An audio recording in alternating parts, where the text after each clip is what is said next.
පුංචි කාලේ නාට්‍ය ගුවන්විදුලි නාට්‍ය අහලා තියෙනවා. ඉතින් මම හිතනවා ඔබතුමාගේ පුංචි නිර්මාණශීලී අවස්ථාවක් අපි අසන්නන්ට පෙන්වන්නට දැනගන්නට මුවන් පැලස්සේ පිනාගේ චරිතය සහ මුවන් පැලස්සේ කෝරළේ මහත්මයාගේ චරිතය. මැනිකේ අර දෙවැට දිගේ එන්නේ කවුද? මට නම් පේන්නේ පිනා වගේ තමයි. කෝරළේ මහත්තයා මොකද පිනෝ මේ තකහනියක්? ඉදා මට කිව්වේ අර ඌපජායකේ වැඩසටහනක් කරනවා කියලා. උඹට ඉතින් ඒවත් මතකයි. ඒකනින්නම් ඉතින් ඒ වැඩසටහනට මාවත් එක්කන් යනවෙයි. උඹ ඉතින් හොඳට හිටියොත් කරගෙන යනවා. එහෙනම් ලැහැත්ති වෙමු. බොහොමත්ම ස්තුතියි නිල් දිසානායක. ඔබ මුවන් පැලස්සේ පිනා සහ කවුද කෝරළේ මහත්මයාගේ හඬින් ඔබ නිර්මාණශීලීව ඉදිරිපත් කළා. ඉතින් ඔබ අපේ පුංචි දරුවෝ වෙනුවෙන් ලස්සන වැඩසටහන් කරනවා. ඉතින් අර ලබු කිරිබත් නාට්‍ය කොටසකුත් මේත් එක්කව කතා කරොත් කොහොමද? පොඩි වෙලාවක් විනාඩියක්. ඒකත් ඒ විදිහට රංගපාලා. ඒ විදිහටම.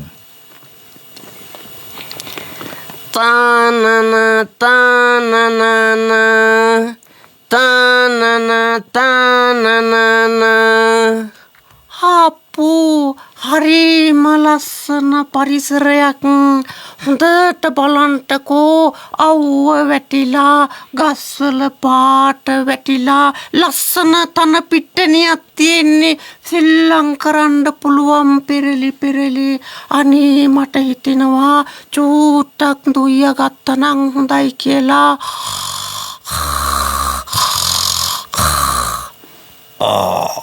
අර කවුද ගහ යට ගුරවන්නේ? අර ඉන්නේ හාහාමි තමයි. හාහාමි උඩ ගිහින් බිම වැටෙන්න දාන්න ඕනේ හොක්කි හුවක්. හොක්කි හූ. අප්පෝ නරිහාමි මම උඩ ගිහිල්ලා බිම වැටිලා ඊත් උඩ ගියා. අපි වාගේ අහිංසක හාවන්ට මේ වාගේ බය කරන්න හොඳ නෑ නේද?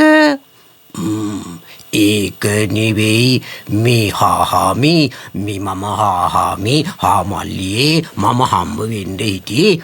ඒ තමයි අපිට ලබු කිරිබත් හදන්න පුළුවන් තාම රස කෑමක් තමයි ලබු කිරිබත් කියලා කියන්නේ.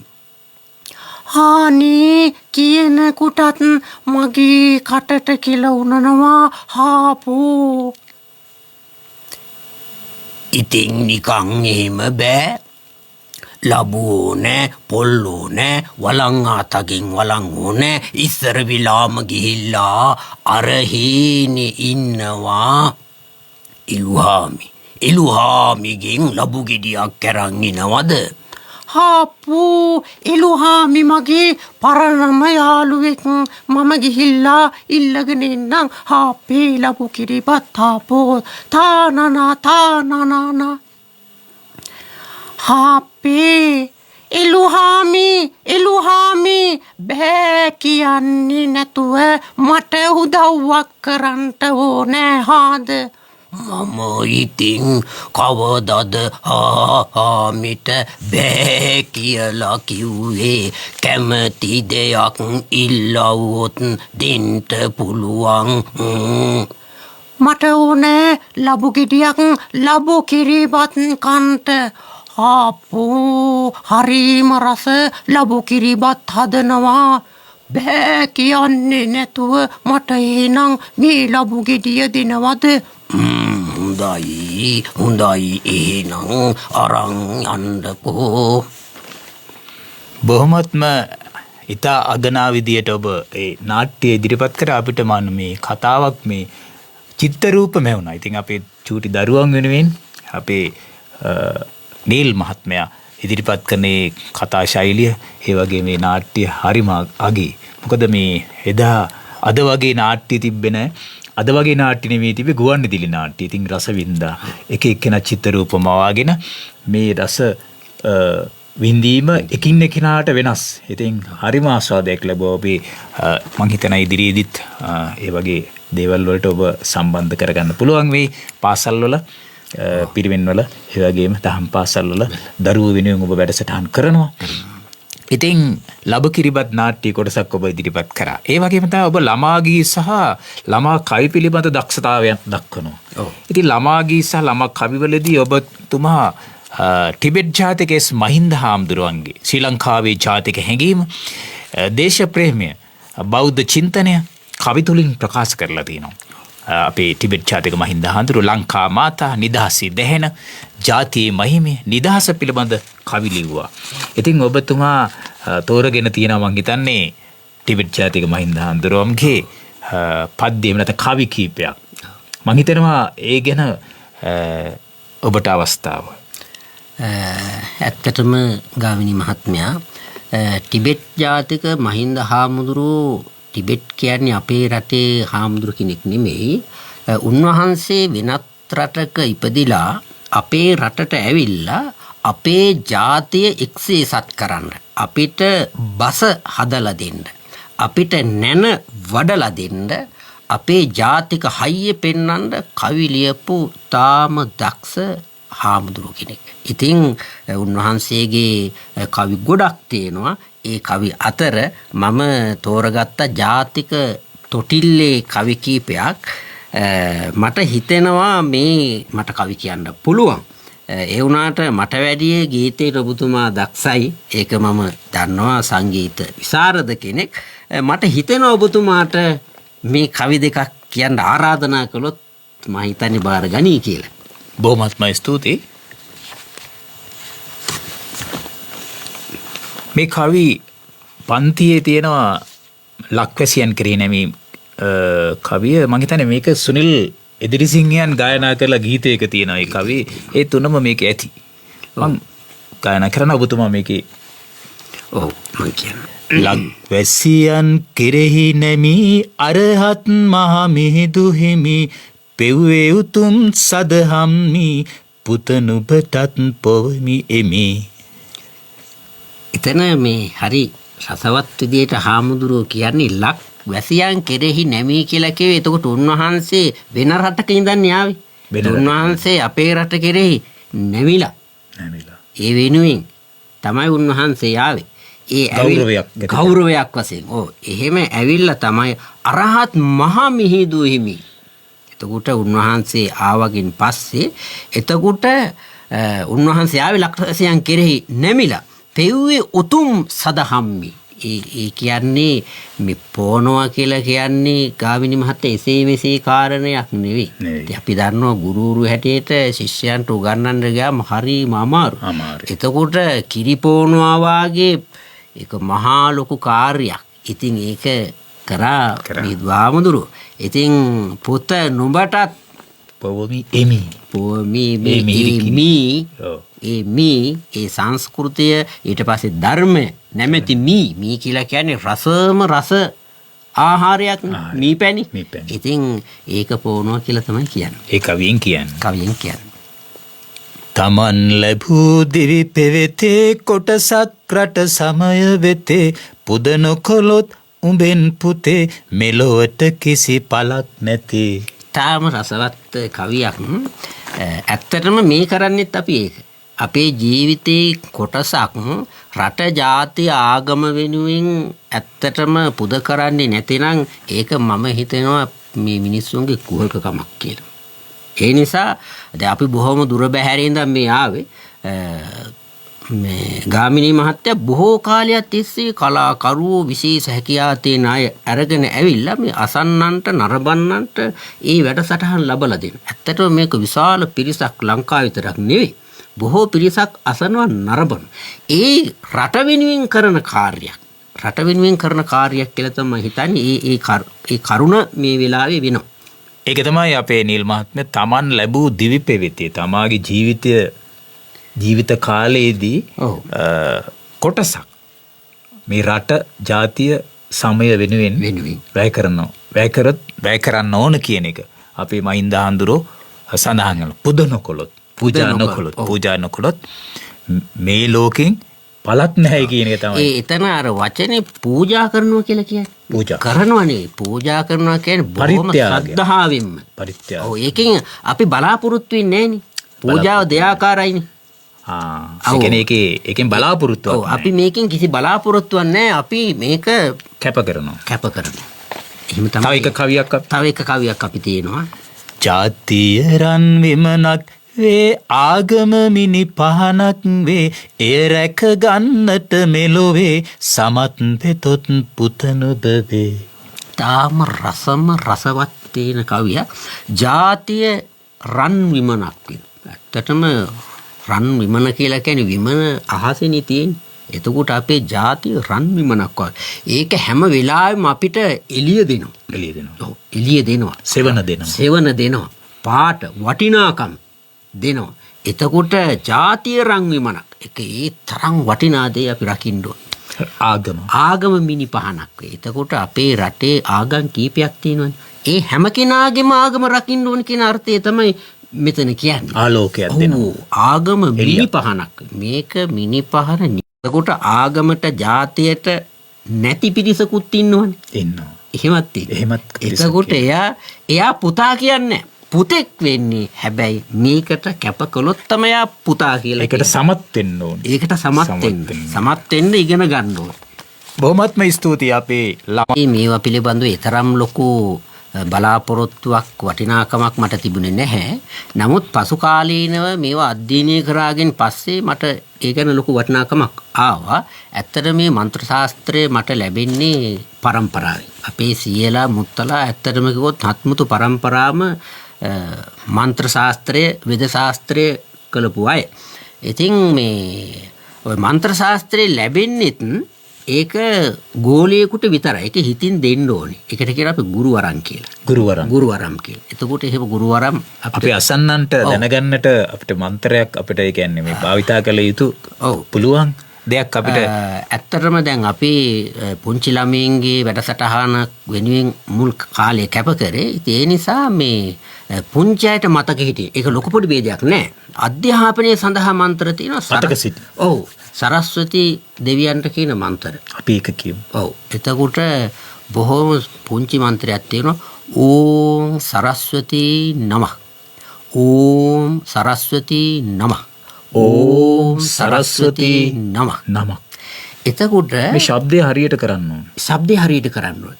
මේ සරස්වති මන්ත්‍රය 7ක් 8ක් 10ක් 50ක් 100ක් 1000ක් දසලක්ෂයක් මේ වගේ ජප වෙන්න මේ මන්ත්‍රයේ බල වැඩි වෙනවා. බලය වැඩි. ජපය කියන්නේ මේ නැවත නැවත කියනවා. මම හිතන්නේ මේ මන්ත්‍රේ මටම කියවිලා ඇති කෝටි ගාණක්. මම පොතක් ගන්න හැම වෙලාවෙම මේ මන්ත්‍රේ කියන. නැවත වතාවක් අපි අසන්නන්න. ඕම් සරස්වති නමః. ඕම් සරස්වති නමঃ. එතකොට තව චූටි මන්ත්‍රයක් තියෙන මේවා හරි අර්ථවත්. සරස්වති ජගත්නාතං. ජගත්නාතං. ඔව්. සරස්වති දේවිය මේ සියලු ජනතාවට ලෝකයේ සියලු ජනතාවට පිහිට වෙනවා. සරස්වති ජගත්නාත. සරස්වති ජගත්රුණි. සරස්වති දේවිය ලෝකයේ සියලු දෙනාට හිතන දේ කරලා දෙනවා. සරස්වති ජගත්රුණි. සරස්වති ජගත් විද්‍යා. සරස්වති ලෝකේන සියලු දිනාටම විද්‍යාව ලැබලා දෙනවා. ඒ නිසා සරස්වති නමස්තුති. අධ්‍යාපනයේට සෞන්දර්යයට කලාවට අධිපති ලෙස පිළිගන්න අපේ සරස්වති දෙවියන් වෙනුවෙන් ගීත රාශියක් බිහි වෙලා තියෙනවා. තියෙනවා. ඒ වගේම ඔබතුමා දැන් පුංචි මන්ත්‍රයක් කියලා දුන්නා. මතකෙ හිටින්න. මතක හිටින මන්ත්‍රය. ඉතින් ආගමික හා අධ්‍යාත්මික කටයුතු සඳහා භාවිතා කරන මේ මන්ත්‍ර ජප කිරීමෙන් සිත සංසුන් වෙනවා නේද? ඇත්තටම මේක භාවනාවක්. මේක භාවනාවක්. ඒ මොකද මේ මන්ත්‍ර ජප කරනවා කියන එක හිටි හැටිය කරන්න බෑ. එතකොට කලබලේ කරන්න බෑ. බෑ. මේකට තියෙන වත්පිළිවෙත්. වත්පිළිවෙත් සිරිත් විරිත් පුද පූජාව. ඒ වත්පිළිවෙත් සිරිත් විරිත් පුද පූජාවන් එක්ක තමයි මන්ත්‍ර ජප කරන්න පටන් ගන්න. එතකොට අපි කෑම බීම ඊට පස්සේ ඇඳුම් පැළඳුම් ඉන්න ස්ථානය තමන් කරන වෘත්තිය මේ හැම එකක්ම බලපානවා මන්ත්‍ර ජප කරන්න. එතකොට මේ හැම එකකින්ම පරිපූර්ණ වෙලා පැහැදිලා ඒ සඳහා ලකලැහැත් වෙලා තමයි මේ වැඩේට එන්න ඕනේ. ඔව්. එතකොට ඒ වැඩ ටික කරනකොට මන්ත්‍රේ ජප කරන්න එනකොට අවට පරිසරය හැදිලා ඉවරයි. අවට පරිසරය. ඉතින් ආධ්‍යාත්මික වර්ධනය ලබා ගැනීමේ අරමුණින් ආධ්‍යාත්මික වර්ධනයක් ලබා ගැනීමේ අරමුණින් නේද මේක කරන්නේ. ඒත් එක්කම යන්ත්‍ර මන්ත්‍රවල තියෙන ජ්‍යාමිතික රටා එක එක සලකුණු තියෙනවා. අපි දැකලා තියෙනවා යන්ත්‍රයක් කිව්වම ඒකේ කොටු තියෙනවා. ඒ ගැන ඔබේ අදහස? ඇත්තටම මේ ඒ යන්ත්‍ර අඳිනේවා. මේ යන්ත්‍ර අඳිනවා රන්තහඩුවේ අඳින්න පුළුවන්, රිදී තහඩුවේ අඳින්න පුළුවන්, තඹ තහඩුවේ අඳින්න පුළුවන්, පුස්කොළ කොලේ ලියන්න අඳින්න පුළුවන්. එතකොට මේවත් නැකත් ශාස්ත්‍රයත් එක්ක තමයි පිහිටලා තියෙන්නේ. ඒ අදාළ නැකත් කාලහෝරාවන් බලලා තමයි මේ යන්ත්‍ර අඳින්න පටන් ගන්න. මේවා දිග පළල තියෙනවා. අපිට හිතූ ආකාරයට යන්ත්‍ර අඳින්න බෑ. දැන් අපි ඔය වැඩියෙන් අඳින යන්ත්‍ර තියෙන කරේල්ලන අඟල් දෙකේ යන්ත්‍ර. එතකොට දැන් ඒවා අඟල් දෙකක් උස වුණොත් දිග වෙන්න ඕනි ඒ වගේ 3ක් 6ක් 3 ගුණයක්. ඒ නිසා තමයි ඒක ඔතල අපි දාන්නේ. සමහර යන්ත්‍ර තියෙනවා එල්ලනේවා. පුද පූජා කරන්න, ගෙවල් ආරක්ෂා කරන්න, කඩ ආරක්ෂා කරන්න. ඒවා 4 ඇස් කොටු ඍජුකෝණ ආශ්‍ර එහෙම හැඩ තියෙනවා. ඊළඟට මේ යන්ත්‍ර අඳිනකොට ඉරි කැපෙන්නේ නැති වෙන්න අඳින්න ඕනේ. අකුරු වැරදෙන්නේ නැති වෙන්න අඳින්න ඕනේ. එකවර ලියන්න ඕනේ. ඒ වගේ බොහොම හොඳ කල්පනාවෙන් කරන්න ඕන වැඩ. ඇත්තටම කල්පනා. ඉතින් ඇත්තෙන්ම නීල් මහත්මයෝ ඒ ගැන කතා කරොත් අපිට වෙනම වෙලාවක් ගත කරන්න වෙනවා. ඉතින් ඔබතුමා තවත් අපේ රටේ වෙදකමක් පිළිබඳ සර්ප වෙදකම ගැන අසල දැනුමක් තියෙන වෙදකම් කරන කෙනෙක්, වෛද්‍යවරයෙක්. ඒ ගැන අපි දැනගන්න කැමතියි. අපි තෙවෙනි අස නරබන හැමෝටම මේකෙන් යම් කිසි සෙතක් මේකේ මේ අධ්‍යාපනයක් ලබා ගන්න ඔබට දෙන්න පුළුවන්. සර්ප වෙදකමේ ප්‍රධාන අංග ගැන අපි අහලා තියෙනවා. විස සහිත සහ විස රහිත සර්ප කොටස් දෙකක් ඉන්නවා. ඒ වගේම දෂ්ට කිරීමේදී ඒ ලක්ෂණ ඔබ නිරීක්ෂණය කරන ඇති. ඒ වගේම ඖෂධ මේවට පැලහැටි වර්ග අපි දැනගෙන හිටියොත් අපිට පුළුවනි ඒක දේශීය ප්‍රතිකාර ක්‍රම ගැන ඔබ ඒ ගැන අපිට විග්‍රහයක්.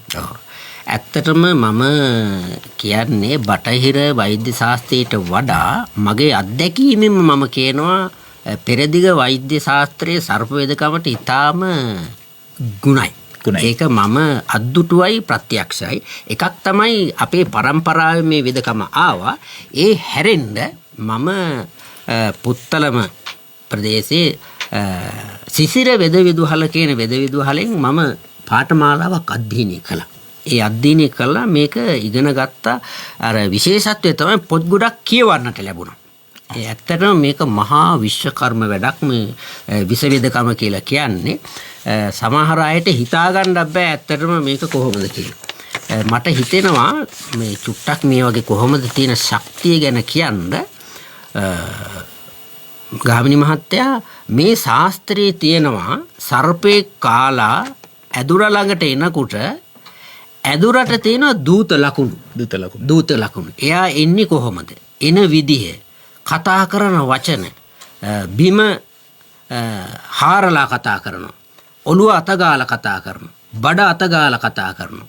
ඊට පස්සේ දූත ලක්ෂණ. මේ දූත ලක්ෂණ වලට අනුව පුළුවන් මේ කාලා තියෙන සර්පයා විස රහිත සර්පේද්ද විස සහිත සර්පේද්ද අධික විස සර්පේද්ද දැන් කොච්චර වෙලාවක්ද කාලා තව කොච්චර වෙලාවක් ඉන්න පුළුවන්ද ඒ වගේ ඊළඟට වෙදා දන්නවා දවසට 90 මේ සර්පයා කාලා තියෙන කොයි පැත්තේද කොච්චරක් කාලා තියෙනවද දත් කීයක්ද ඔව් දැන් මෙහෙම කිව්වොත් එහෙම ඉරිදා හිමි අන්තයා දෙදල හමාරකින් කය දකුණේ කෑ කල විසයා සිටි සැටපැය සරණතේ එතකොට ගාමිණී මහත්තයා ඉරිදට මේ සර්පය කොටස් බෙදලා තියෙනවා එතකොට එයාගේ දවසේ විතරයි එයා දෂ්ට කරන්නේ එතකොට අන්ත කියන අය තමයි ස්වභාවිකවම වෙන දෙයක් එතකොට එදාට ඒගොල්ලෝ විතරයි දෂ්ට කරන්නේ ඉරිදා හිමි අන්තය දෙදල හමාරකින් කය ඉරිදට සර්පේ දෂ්ට කරලා තිබුණොත් අනිවාර්යයෙන්ම ගාමිණී මහත්තයා දල 2.5යි වෙදිලා තියෙන්නේ. දල 3ක් වෙදිලත් නැහැ, 1ක් වෙදිලත් නැහැ, 4ම වෙදිලත් නැහැ. දෙදල හමාරකින් දකුණේ කෑ කල විසයක්. එතකොට ඉරිදට මොනම හේතුවක් නිසාවත් වමතේ කන්නේ නැහැ. වමේ කන්නේ නැහැ සර්පයා. දකුණ විතරයි කන්නේ. දකුණේ කෑ කල විසය සිටි සැටපැය සරණතේ. එතකොට ඒ කාපු වෙලාවෙ ඉඳන් සිංහල පැය 60ක් ගියාගෙන් පස්සේ මිනිස්සයා මැරෙනවා. එතකොට මේවට වෙදකම් තියෙනවා. එතකොට ඒවට බොහොම ගරු ගාම්භීර තමන්ගේ වෙදමල්ල තියෙන්න ඕන. දැනුම උපකරණ තියෙන්න ඕන. දැනුම තියෙන්න ඕන. මේවා ගොඩාක් තියෙන කවියෙන්. දැන් ඔය නායක පොළඟෙක් කෑවගෙන් පස්සේ කියනවා මගුලේ යන්නම් දැකලා කුඹුරේ මඩ කලල් කළා. වැස්සට පැල යට ඉඳලා නාග විසට නස්න කළා. මගුලේ යන්නම් දැකලා කිව්වේ මගුල් කරඳ. බෙහෙතේ නම. ඔව්. ඊට පස්සේ මගුලේ යන්නම් දැක කුඹුරේ මඩ කලල් කළා. කුඹුරු ඇටවල මද. කුඹුරේ මඩ කලල්. වැස්සට පැල යට ඉඳලා කිව්වේ නරමුත්‍ර. ඔව්. මේ ඔක්කොම අරගෙන පොඩි කරලා මිරිකලා මොකද කරන්නේ? මගුලේ යන්නන් දැකලා කුඹුරේ මඩ කලල් කළා වැස්සට පැල යට ඉඳලා නාග විසට නස්න කළා නාගයාගේ විසට නස්න කරන්න ඕන. ඉතින් එතකොට විස බහැලා යනවා. ඉතින් අපේ නීල් මහත්මයෝ ශ්‍රී ලංකාවේ ඉන්න නාගයා, පොළඟා, තිත් පොළඟා, කරවලා ඒ වගේ සර්පයෝ හුඟක් දරුණු ගණේ සත්තු. ඔව්. ඉතින් සත්තු ගැන කතා කරොත් අපිට සර්ප වෙදකම ගැනත් මේ ඖෂධ ගැනත් සෑහෙන වෙලාවක් අපිට ඉන්න වෙනවා. ඉතින් සර්පෙක් දෂ්ට කළොත් අපිට දැනගන්නට මොකද්ද කරන්න ඕනේ? ඇත්තටම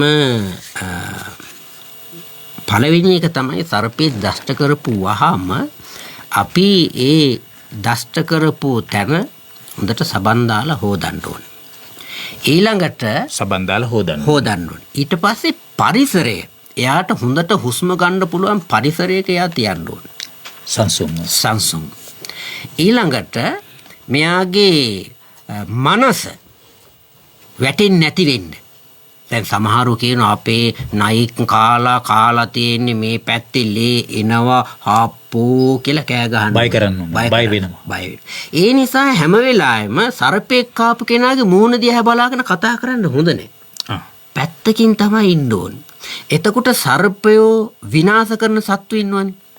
ගුරුලා, මොනරා, උකුස්සා, මුගටියා. අන්න ඒ වගේ සත්තුන්ගේ කතා කියන්න ඕනේ. විරුද්ධවාදී. එතකොට මේ විස බහිනවා. ඒ කියන්නේ ලේත් එක්ක සම්බන්ධ නිසා. ඔව්. එතකොට ඒ වගේ දෙයක් කරන්න පුළුවන්. ඊළඟට හැබැයි සාමාන්‍ය ඉස්සරනම් ගමේ මිනිස්සු දැනගෙන හිටියා කොට දිඹුලා කියන බෙහෙත් වර්ගයේ බටහිරට ගිය මුලක පට්ටයක් ගලවලා කෑ මුකේට ඉහලින් ගැට ගහනවා. එතකොට විස උඩට නැගලා ඉන්නේ නැහැ. ඊට පස්සේ තමයි වෙද මහත්තයෙක් හොයාගෙන යන්නේ. වර්තමානයේ නම් ඇත්තටම මේ ශාස්ත්‍රය නිවැරදි කරන අය අඩුයි. ඒ නිසා මම හිතන්නේ හොඳම දේ තමයි හොඳ රෝහලකට ඒක කරගෙන යන්නේ. ඉතින් නොකල යුතු දේ අතර මේ තුවාල කැපීම් විස උරා ගැනීමට උත්සාහ කිරීම සමහරු කරනවා. නොදන්නාකම. ඉතින් තදින් බඳිනවා, වෙලනවා. සමහරු නොදන්නාකමට වෛද්‍ය උපකාර කරන එක ප්‍රමාද වෙනවා. එහෙම කරන්න හොඳ නැහැ කියන එක තමයි කියන්නේ. ඉතින් අපි මේ දේශීය සර්ප වෙදකම ශ්‍රී ලංකාවේ සංස්කෘතිය වටිනාකමක් තියෙන දෙයක්. ඔබතුමා ඒක කරනවා. ඉතින් ජීවිත අවදානම් වැඩි නිසා ඔබතුමාම කියනවා නවීන වෛද්‍ය ප්‍රතිකාර සේවය ලබා ගැනීම යහපත් කියලා. ඉතින් අපි තවත් ඔබතුමා ඉතා දක්ෂ වෙදකමක් කරන ඔය ගෙඩි වෙදකම. ගෙඩි වෙදකම සහ හරක් වෙදකම කරනවා. ඉතින් අපි ඒකෙන් ගෙඩි වෙදකම ගැන පොඩ්ඩක් කතා කරමු. ඇත්තටම මේ ගෙඩි වෙදකම් කිව්වගෙන් පස්සේ ගෙඩි වර්ග ගොඩක් තියෙනවා. ගෙඩි වර්ග ගොඩක් තියෙනවා. සමහර ගෙඩි වලට මනා පුහුණුවක් නැතිව වෙදකම් කරන්න හොඳ නැහැ. සාමාන්‍යයෙන් ගත්තගෙන් පස්සේ අපේ ගොඩාක් ඔය විසප්පු කියන ගෙඩි තමයි ගොඩක් තියෙන්නේ. විසර කියලා කියනවා. විසප්පු. ඒවට සාමාන්‍යයෙන් මේ අසන්නන්ට නරඹන්නන්ට බෙහෙතක් කිව්වම කරගන්න පුළුවන් වගේ එකක් තියෙනවනේ. ඒ නිසා මම හිතනවා ඒ වගේ විසරයක්. ඔව්. එහෙම තිබුණොත් එහෙම මේක දැන් බටහිර වෛද්‍ය විද්‍යාව කපලා අයින් කරනවානේ. අපි සිංහල වෙදකමේ කරන්නේ මේක පැහෙන්න ඇරලා පුරුවත් එක්ක අයින් කරනවා. ඒ ගියාගෙන් පස්සේ නැවත මේක හැදෙන්නේ නැහැ. දැන් බටහිර වෙදකමේ කරන්නේ කපලා ඒ පුරුව අයින් කරන එක. සිංහල වෙදකමේ කරන්නේ අපි බෙහෙත් බැඳලා ඒක අයින් කරන එක. ඔව්. ඉතින් සමහර වෙලාවට මී පැණි හුණුයි සමහර වෙලාවට ගන්නවා. සමහර බෙහෙත් තියෙනවා තම්බලා ගාන ඒවා තියෙනවා. ඒ වගේ බෙහෙත් වලින් මේක පැහැව ගන්න පුළුවන්. පැහැව ගත්තගෙන් පස්සේ මේක ඉතා ඉක්මනින් පුපුරනවා. පිපුරුවාගෙන් පස්සේ ටික දවසක් යනකොට මේ සැරව අයින් වෙනවා. සරලම බෙහෙතක් කෝපි කුඩුයි තල තෙලුයි මේකේ වටේ ගෑවගෙන් පස්සේ අර මේ තිත තියලා තුවාලේ තියලා වටේ ගෑවම අර වටේ එනවා. ඒකේ තියෙන නරක මේ අනවශ්‍ය දේවල් ඔක්කොම සැරව ගතිය ඔක්කොම යනවා. ටික දවසක් යනකොට මස් ඇවිල්ලා තුවාලේ ගොඩ වෙනවා. ඉතින් අපේ කාල වේලාව අපි නොදැනුවත්වම ඉක්මනින්ම ගෙවිලා ගියා වගේ දැනුණා. ඉතින් අපි කැමති ඔබතුමාගෙන් දැනගන්නට ඔබතුමා මේ බහිරව පූජාව සම්බන්ධව අදහස් අපේ අසන්නන්ට නරඹන්නන්ට කතා කරා නම් හොඳයි කියලා. මේ බහිරව පූජාව ගැන කතා කරනකොට මට මතක් වුණේ බහිරව කියලා රාගයක් තියෙනවා සංගීතයේදී. එතකොට මේ බහිරව පූජාව සම්බන්ධව මේ දකුණු ආසියාතික ආගමික හා ජන විශ්වාසයක් හැටියට තමයි අපි දකින්නේ මේ පූජා සම්ප්‍රදායක් හැටියට. බටේර හෝ මේ බහිරව යන නාමය ප්‍රධාන වශයෙන් හින්දු සම්ප්‍රදායේ තුල දේවත්වයකට සම්බන්ධ කරලා තියෙනවා. ඉතින් ශ්‍රී ලංකාවේ සමහර ප්‍රදේශවල ජන විශ්වාස අනුව ඉඩමක් ගත්තම බහිරව පූජාවක් තියලා තමයි නිවසක් සදන්නේ. ඉතින් මේ පූජාවේ අරමුණ තමයි අපි දන්න විදියට ආරක්ෂාව සහ ආශිර්වාදය ප්‍රාර්ථනා කිරීම. ඒ නිවසියන්ට සහ ඒ භූමියේ හිමිකරුට. ඒතර බාධක එහෙම තියෙනවා නම් අයහපත් බලපෑම් තියෙනවා නම් ඒවා ඉවත් කර ගැනීම. ඊළඟට සාම්ප්‍රදායික චාරිත්‍ර වතාවත් අනුගමනය කිරීම හැටියට ගන්න පුළුවන්.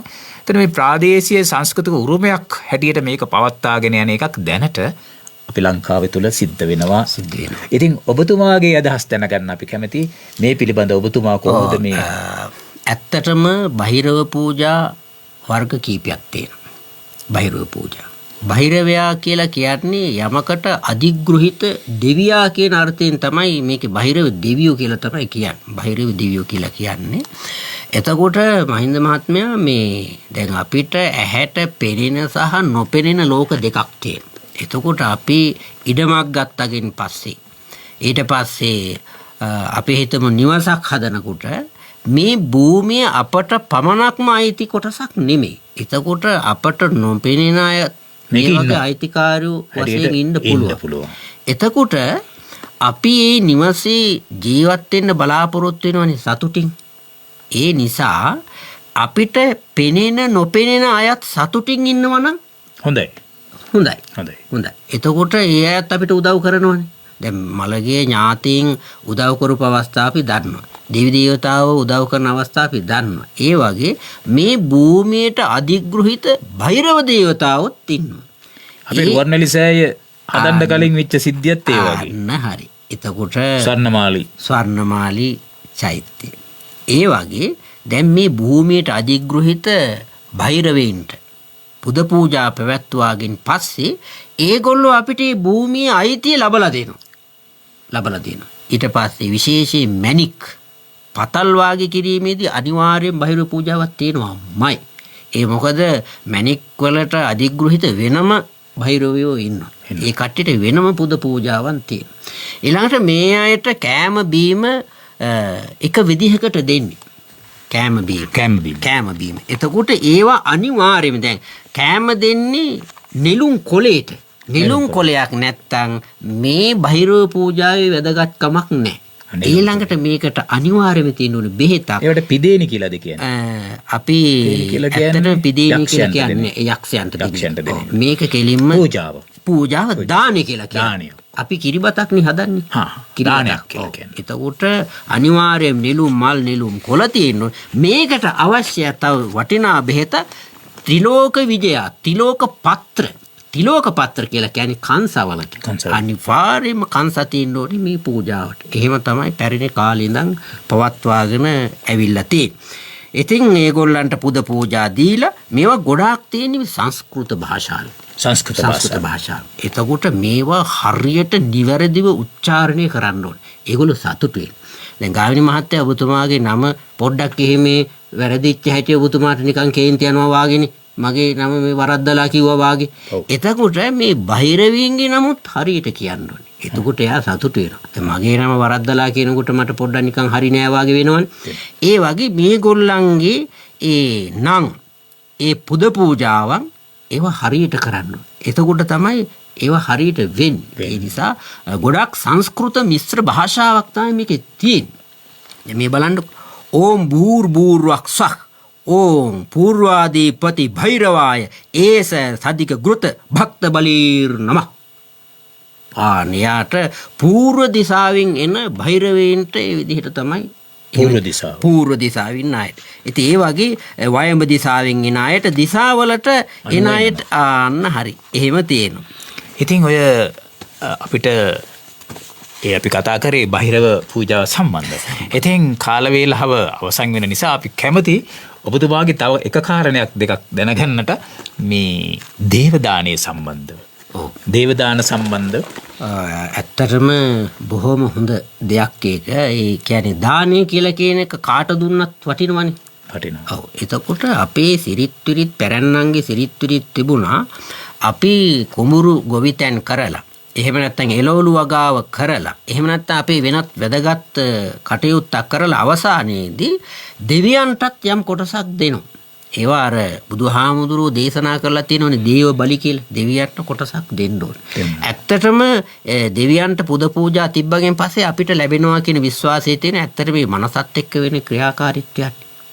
ඔව්. ඇත්තටම එහෙම කරාගින් පස්සේ ලැබෙනවා. එතකොට ඒවට අර බහිරව පූජාව වාගේ නෙවෙයි පස් පළතුරු පස් කැවිලි ඊට පස්සේ තැඹිලි පොල් වාගේ නියමිත කරලා තියෙනවද පස් පළතුරු කියලා? නියමිත. ඔව් අනිවාර්යයෙන්ම ඇඹුල් කෙසෙල් තියෙන්න ඕනේ. ඇඹුල් කෙසෙල් තමයි ගන්න. එතකොට බෙල්ලි දිවුල් වගේ සුවඳ හමන පළතුරු වර්ග තමයි මේ සඳහා ගන්න. ඊට පස්සේ පස් මල් වර්ග 5ක මල්. මේකට අනිවාර්යයෙන්ම නිල් රතු සුදු මල් තියෙන්න ඕනේ. මොකක් හරි මේ පහක්ම යෝජනා කරලා තියෙන එහෙම පොත්පත්වල තියෙන විදිහට. පොත්පත්වල තියෙන විදිහට එහෙම තියෙනවා. එකක් තමයි සමහර දේවතාවුන්ගේ වර්ණ තියෙනවනේ. වර්ණ. ඔව් දැන් නිල් පාට වර්ණ තියෙනවා. ඊට රතු පාට කතරගම දෙවියෝ. සුදු පාට සමන් දෙවියෝ. ඒ වගේ එක එක වර්ණ තියෙන නිසා වර්ණ 5ක ගත්තම ওই වර්ණ 5 අර කියන දෙවිවරුන්ට කාට හරි අයිති ඒවත් තියෙනවා. ඔව්. එතකොට දැන් මේවා බොහොම ලස්සනට දෙවියන්ට ආරාධනා කරලා මේ යාදින්නාව කරන්න ඕන. මම චුට්ටක් කරාට කමන්න අපි කරමු. ඒ කියන්නේ මේ දෙවියන්ට යාදින්නාවක් කරා කියලා ගැටලුවක් නැහැ. මාධ්‍ය තුල ගැටලුවක් නැහැ. කතරගම කන්ද ස්වාමීන් වහන්සේ ඔබ වහන්සේ කතරගම් කන්දට මහා කතරගමට මඩන්දුවට සුදු කුඩයට ගෝන රැළට රණ මයුර වාහනයට වල්යම්මාගේ තුන්හඬට ත්‍රීක කෝල්ඩ කොට්ටියාර මුන්නීශ්වරන් රෑන හත්පත්තුවට වලවේ ගංගාවට මෙනික් ගංගාවට කිරි වෙහෙරට දිවස්වලා සත්‍යවාදීනම් සැබෑවාදීනම් මෙවැනි මේ ආතුරයින්ට වැද පැමිණි තිබෙන්නාව දෙවි දෝෂ ග්‍රහ දෝෂ යක්ෂ යක්ෂණීන්ගෙන් පැමිණි දෝෂයන්ද අනවින කොඩිවින අධිහූනිය ඇස්වා කටවා මාර්ග බාධකී රාෂ්ටක ඇවොල් දෙවුල් මෙකී නොකී දෝසාන්ධකාරය ගසා දුරැරමේ ආතුරයෙන් නැමින් කියන කන්නල දිවකනින් දිවනිතින් අසා බලා වැඩවදාරනවා ඔබ කීර්ති පස්වාන්දහසකට ආයුබෝ වේවා ආයුබෝ වේවා ආයුබෝම වේවා දකුණු දිගෙහි දෙවුලය සහ කඳු හත නිරතුරු සුරකින මුහුණු සයති කඳ සුරිඳුනි යොමු කර බරනෙත කුළුනින යෙදුණු අපල උවදුරු සහ රුපුබිය කරදර පැමිණෙන ගාමිණි මැතිඳුගේ ඉදිරි කටයුතු කර දෙනු මැන. ඒ නමක් දාලා කියන්න පුළුවන්. නමක් දාලා. ඒක ආශිර්වාදයක්. ඒක ආශිර්වාදයක්. ඒක සෙත් කවියක්. ඒතර දෙවියන් උදෙසා අසෙත් කවියක්. දෙවියන් උදෙසා පුද පූජා සහ පූජා භාණ්ඩ පිරිනැමීමේ සාම්ප්‍රදායක් තියෙනවා. ඒතර මේ ආශිර්වාදයේ සහ ආරක්ෂාවයි සාර්ථකත්වයයි උදෙසා තමයි මේ දේව පූජා දේව දාහණය දෙන්නේ. දේව දාහණය දෙන්නේ. ඒතර දේව දාන වල අඩංගුවේ කරුණ ඔබතුමා කිව්වා. පස් මල් පස් පළතුරු ආහාර පූජා කරනවා. ඉතින් පහන් දැල්ලනත් දෙනකත් පහන් දැල්ලන. පිරිත් හෝ ආශිර්වාද ප්‍රාර්ථනා කිරීමත් ඒ අවස්ථාවේදී කරනවා. ඇත්තටම මෙන්න මෙහිමයි අපි බෞද්ධයෝ හැටියට අපේ ගොඩාක් ඉන්නේ බෞද්ධ දේවරු. ඒ නිසා බෞද්ධ දේවරු පිරිත් අහන්න කැමති. ඒ නිසා දේවාරාධනාව කරන්නේම පිරිත් අහන්න. ඒ නිසා දේවරුන්ට එන්න කියනවා පිරිත් අහන්න. දේවාරාධනාව කරලා වෙනම ඒ අයට කවි වලින් ආරාධනා කරනවා. වෙනම සක්වල මහමෙර මුදුනේ රන් ඊශ්වර රක්කවන්න රැස් කරමිනි මුතු කරලා රණ ගුරුලා පිට වඩින්න දැන් මේ සැම වැඳ බැහැ දැක කියන කන්න ලව් අහන්න විසුණු සුරිඳු කරුණා කර මල් යහනට දිවසලන්න. ඉතින් මේ වගේ දේවරුන්ට ආරාධනා කරනවා. ඉතින් ඇත්තෙන්ම අපේ කාලේ මම හිතන්නේ තව විනාඩි 5ක් විනාඩි 3ක් වගේ තියෙනවා. මම හිතනවා ඔබට කියන්න පුළුවන් හිතන්නේ විනාඩියකින් දෙකකින් දෙහි කැපීම සම්බන්ධව. ඇත්තටම මේ ගාමිණී මහත්තයා දෙහි කැපීම ලංකාවේ බොහොම ප්‍රසිද්ධයි. හැම ගෙදරකම දෙහි කපනවා. සමහර ලාවට මේ වැඩි හිටියොත් දෙහි කපනවනේ. නෝන මහත්තුරුත් දෙහි කපා ගන්න. එහෙම නිකන් කතාවටත් කියනවා. ඒකට හේතුව තමයි මේ දෙහි කපනකොට යంత్ర මන්ත්‍ර වේගින් කියනවා දොස් කැපෙන්න තමයි දෙහි කපන්නේ. ඒ නිසා අපි දෙහි ජප කරගෙන දොස් කැපෙන්න දෙහි මතුරන නිසා තමයි අර කියන්නේ ඒක යාදින්නාවක් වාගේ කියාගෙන යනවනේ. ඔව්. ඒක මේ දෙයි මේම කළා කපන්නේ අර මේ පිහියෙන් නෙවෙයිනේ. නෑ ගිරෙන් තමයි කපන්නේ. ඔව් ගිරෙන් කපන්නේ. එතකොට ගිරෙන් කපනකොට රාජතෝවා චෝරතෝවා මනුසතෝවා අමනුසතෝවා අග්ගිතෝවා උදුගතෝවා පිසාචත එහෙම කියන යනකොට ටික ගිරිය තද වෙනවා. ගිරිය තද අවසානයේදී කපලා දාන්න. එතකොට අර දොස් ඔක්කොම දෙහිගිඩියට එකතු කරලා අයින් කරනවා. ඉතින් මේ චාරිත්‍රයේ නව නිවසකට යනකොට ව්‍යාපාරයකට ඇතුල් වීමේදී වාහනයක් මිලදී ගත්තට පස්සේ අසුබ බව හෝ බාධා දුරු වේවා කියන විශ්වාසයෙන් නේද මේක කරන්නේ. ඇත්තටම. ඒතකොට ආරක්ෂාව සහ ආශිර්වාදයේ යහපත් බලපෑම අයහපත් බලපෑම් ඉවත් කිරීම ඒක තමයි ශ්‍රී ලංකාවේ සහ දකුණු ආසියාවේ සමහර ජන සම්ප්‍රදායන් වල මේ ආගමික චාරිත්‍රය දක්නට ලැබෙනවා. ඉතින් දෙහි කැපීම සම්බන්ධ කතන්දර තව තියෙනවා කියන්න. ඉතින් අපේ නීල් මහත්මයා අපිත් එක්ක හෝරාවක් ගත කරා දැනුන්නේ. ඉතින් මං හිතනවා මේ වැඩ සටහන පිළිබඳ ඔබේ අදහස කොහොමද කියලාත් අපිට අසන්නන්ට. ඇත්තටම ගාමිණී මහත්තයා මේ මම බොහොම සතුටින් හිටියා මේ වැඩසටහනට එන්න. ඔබතුමා දැක්කේ මම මේ වැඩසටහනින් තමයි මුලින්. ඔබතුමාගේ මෙහෙයවීම ඔබතුමා බොහොම දක්ෂ ලෙස මේක මෙහෙවනු. ඉතින් ඒක ආඩම්බරයට කරුණක්. ඉතින් මම හිතාගෙන හිටියා මෙවැනි වැඩසටහනකට යන්න ඕනේ කියලා. ඇත්තටම මේක පුදුම දෙයක්. මම ඔබතුමා හොයාගෙන මේ බලාපොරොත්තුෙන් හිටියත් ඒක උනේ අනිත් පැත්ත.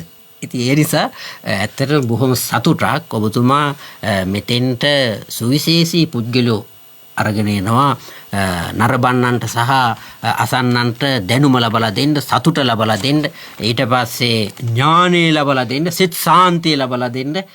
ඉතින් ඒ නිසා මේ වැඩසටහන ඉතාම සාර්ථක හොඳ වැඩසටහනක්. ඉදිරි කාලයේදීත් මේක සාර්ථකව කරන්න ආශිර්වාද ලැබෙන්න ඕනේ. තුරුණුවන්ගේ සියලු දෙවියන්ගේ කියලා තමයි බලාපොරොත්තුව තියෙන්නේ මට කියන්න තියෙන්නේ. බොහොමත්ම ස්තුතියි. ඔබ ඉතින් මේ අවස්ථාවට සහභාගී වීමත් අපිට වාසනාවක්. මොකද අපේ අසන නරඹන අයට දැනුම සම්භාරයක් අද දවසේ අසන්නට ලැබුණා. ඉතින් අපිට ගීතයකට යන්නත් වෙලාව නැති වුණා. මේ ඉතින් අපි හිතනවා අපි ස්තුති කරමු. අද මේ වැඩසටහන සාර්ථක කරගෙන යාමට අපේ කළමනාකාර නයන කුමාර මහත්මයා සහ නිෂ්පාදිකා අපේ හසින්ත්‍රා ලීලානච්චි මහත්මියත් ඔබතුමාගේ පැමිණීමත් මම හිතාමාගේ කරන ඒ වගේම අපේ කාර්ය මණ්ඩල සියලු දෙනාටම සුබ දවසක් සුබ දහවලක් වේවා කියලා ප්‍රාර්ථනා කරන ඔබගේ පැමිණීමට අපි විශේෂයෙන්ම අපි ස්තුතිවන්ත වෙනවා. ඔබට ආයුබෝවන් කියලා ප්‍රාර්ථනා කරනවා. ඉතින් එහෙමනම් හරවත් සුන්දර බොහොම අහංගින්නට ප්‍රිය කතා බහක්. ඉතින් තෙවැනි ඇසින් මස්සෙස් විනිවිද මනසට ආමන්ත්‍රණය කරන අපූර්ව කතා බහකට අපි සවන් දුන්නේ. සූදානම නිමා කරන්නට තෙවැනි ඇස ස්තුතිවන්ත වෙනවා. ඔබ දෙපළට වෙලාව දහවල් 12යි ඔබ රැඳෙන්නේ වගවන්නේ තුලිය සමකින්.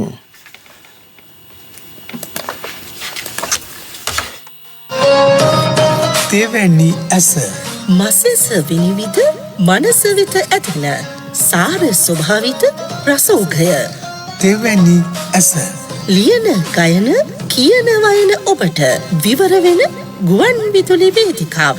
ඔබ ගැන අපි කතා කරමු. කතා කරන්න අපිට